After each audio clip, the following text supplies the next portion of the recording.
Glória a Deus, a paz do nosso Senhor e Salvador Jesus Cristo. Estamos aqui mais uma vez em nosso canal. Que Deus continue abençoando poderosamente a sua vida, em nome de Jesus Cristo. Vamos a uma palavra nesta noite. Gênesis capítulo 3, o versículo de número 15, nos diz assim: Porém, inimizade entre ti e a mulher, entre a tua descendência e o seu descendente. Este te ferirá a cabeça e tu lhe ferirás o calcanhar. Glória a Deus. Estamos aqui diante de uma palavra que também é uma profecia, que também é uma promessa.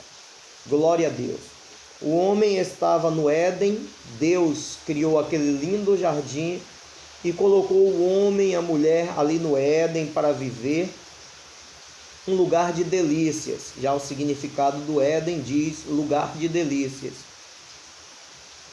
E o homem e a mulher tinham tudo do bom e do melhor naquele lugar. Mas eles cometeram um pecado, e uma vez que o homem comete o pecado, isso causa separação entre o homem e Deus.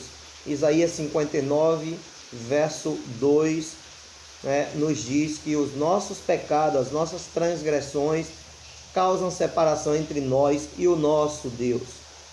A palavra do Senhor também nos diz, lá no livro de Romanos, que o salário do pecado é a morte. E também diz, porque todos pecaram e destituídos estão da glória de Deus. Então, uma vez que o homem cometeu o pecado, automaticamente ele está separado da glória de Deus. Quando o homem comete o pecado, Deus tem a preocupação de retirá-los daquele lindo jardim, pois se eles ficassem ali havia a árvore da vida, e eles poderiam comer daquele fruto e ter vida eterna com o pecado. Então Deus os expulsou do jardim, e ali colocou querubins guardando aquele jardim com espadas inflamadas de fogo. Isso mostra o zelo de Deus pela humanidade. Se nós formos observar aqui em Gênesis 3,15, Deus ele traz uma promessa gloriosa. O homem havia pecado, o homem agora estava separado de Deus, condenados à morte e a uma eternidade sem salvação. Uma eternidade de condenação por causa do seu pecado. Porém, Deus ele estabelece uma promessa, que do descendente da mulher nasceria um que esmagaria a cabeça da serpente. Nós sabemos que é Jesus. Ele veio e, na verdade, ele esmagou a cabeça do inimigo para nos dar a oportunidade de vida eterna. E eu quero trazer com esta mensagem que fala sobre o projeto da redenção, eu quero falar sobre o grande amor de Deus, para que você possa perceber o grande zelo, o grande amor de Deus para com as nossas vidas. Glória a Deus. E quando nós vamos lendo aqui as páginas da Bíblia Sagrada, após esta promessa, nós vamos percebendo que cada um dos profetas, cada um dos homens de Deus, eles falaram, eles profetizaram a respeito do Cristo. Alguns deles de uma forma muito direta, outros talvez involuntariamente ou de uma forma até mesmo sem perceber, mas eles profetizaram a respeito do Cristo, daquele que haveria de vir para salvar e remir a humanidade. E nós destacamos aqui algumas dessas profecias e desses profetas que falaram a respeito do Cristo, de como ele viria, quem seria ele, para que eu possa demonstrar a grandiosidade desta palavra e desta mensagem que ora nós estamos pregando para a tua vida, para o teu coração. O profeta Isaías, conhecido como profeta messiânico, pois foi o profeta que mais profetizou a respeito do Cristo, do Messias, nós podemos destacar aqui Isaías capítulo de número 7 e o versículo de número 14, que diz: Portanto, o mesmo Senhor vos dará um sinal, eis que a virgem conceberá e dará à luz a um filho, e lhe porão o nome de Emanuel. Glória a Deus. Aqui está uma das grandes profecias da Bíblia Sagrada, onde o profeta Isaías, cerca de 740 anos, que Isaías profetizou de 740 a 680 antes de Cristo, e ele estava profetizando a respeito do Cristo, do Messias, dizendo: portanto, o mesmo Senhor vos dará um sinal, eis que a virgem conceberá e dará à luz a um filho, e lhe porão o nome de Emanuel. Glória a Deus. Quando o Cristo ele nasce, lá em Mateus capítulo 1, o versículo de número 22 e 23, está escrito: tudo isso aconteceu para que se cumprisse o que fora dito pelo Senhor pela parte do profeta, que diz: eis que a virgem conceberá e dará à luz a um filho, e lhe porão o nome de Emanuel, que traduzido é Deus conosco. Por isso eu estou falando da grandiosidade desta palavra, desta mensagem. Deus, ele nos amou de tal maneira, ele nos amou de uma forma tão grande, tão genuína, que ele, olhando para a terra e ele não vendo ninguém que fosse perfeito para poder remir a humanidade, para nos salvar dos nossos pecados, ele se fez carne, habitou entre nós para poder nos dar a vida eterna. O próprio Deus, o Emanuel, o Deus conosco, conforme a profecia de Isaías 7,14, o mesmo Senhor vos dará um sinal, a virgem conceberá e dará à luz a um filho, e porá o nome de Emanuel.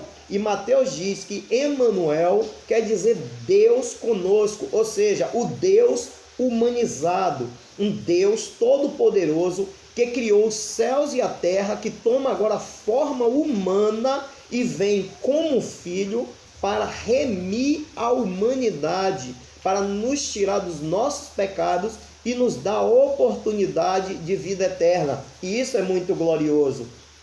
Aí nós podemos ver aqui também no livro do profeta Isaías, no capítulo 9 e o versículo de número 6. Aí diz: porquanto um menino nos nasceu, um filho se nos deu, e o principado está sobre os seus ombros, e o seu nome será Maravilhoso, Conselheiro, Deus Forte, Pai da Eternidade e Príncipe da Paz. Mais uma vez, o profeta Isaías está profetizando a respeito do Cristo, do Messias que viria. E ele está dizendo que este Messias, que este Cristo, que este menino que iria nascer, ele seria chamado Maravilhoso, Conselheiro, Deus Forte, Pai da Eternidade e Príncipe da Paz. Então, aí é onde eu vejo a grandiosidade do amor de Deus, porque querendo Deus salvar a humanidade, ele não terceirizou este serviço, mas ele mesmo se fez carne, se fez homem, habitou entre nós e nos deu a oportunidade de vida eterna. Pois Isaías está profetizando em capítulo 9 e o verso 6, dizendo que ele seria o Deus forte, o Pai da eternidade. Logo entendemos que se ele é o Pai da eternidade, nada existe antes dele. Ele é o Criador do mundo, o Criador do universo. E este é o Senhor que morreu na cruz do Calvário para nos dar a oportunidade de vida eterna. Vamos para mais um texto bíblico. O profeta Miqueias, no capítulo 5 e o versículo de número 2, ele também profetizou, ele disse: e tu, ó Belém, Efrata, posto que pequeno entre os milhares de Judá, de ti e sairá aquele que governará sobre Israel, cujas entradas são desde os dias antigos, desde os dias da eternidade. Então ele está profetizando acerca daquele que viria para governar sobre o seu povo, dizendo cujo o princípio, ou cujas entradas, cujo o seu princípio é desde os dias antigos, desde os dias da eternidade. Ele está profetizando da grandiosidade deste que viria para poder reinar no meio do seu povo, que somos nós. E este é o Senhor da glória, o Senhor da eternidade. O profeta Zacarias, no capítulo 14 e no versículo de número 9, também profetizou.